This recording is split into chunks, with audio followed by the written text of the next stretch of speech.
These summer events are taking place in the city of Bryan, and our KRHD reporter Diamond Dixon is speaking with local small business on how they rely on community events like this to keep their doors open.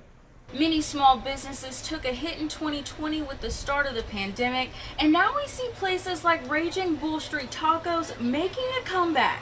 Mike Marks owns the food truck and says he had to sell parts of his business, like his trailer, because he couldn't make ends meet.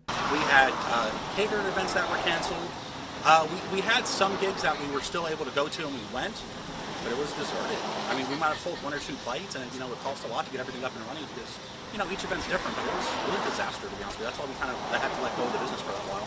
Abigail Knoll with Destination Bryan looks forward to events hosted by the city to help small businesses gain traction. So literally everything we do contributes to our small businesses in Bryan, Texas, and that is something we take to heart and we're very proud of. And so we really make sure to focus on how our efforts can then generate revenues for these local business owners. According to the city of Bryan, in 2020, there were 68 food truck businesses. In 2021, there were 79, and today there are 87. Mark says cooking and serving the community is why he's back in business. It's a big passion of mine to be out here. I love working with the community. All of our stuff is sourced locally. If it's from the meat, from the produce, we want to be a part of the community. That's one of the biggest things to me.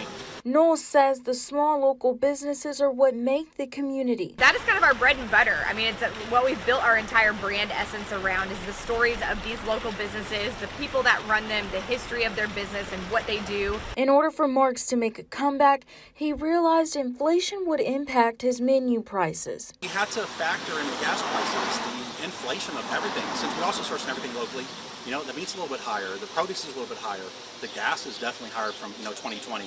So when we came back and had to do our menu, we of course had to do a price increase. While 2020 may have forced Marks to close his business, he has dreams of expanding. A year or two from now, I want to have a second or third location or a location on Northgate. That's the dream, Mark says his goal right now is just to stay afloat through 2022 and to continue to serve the community.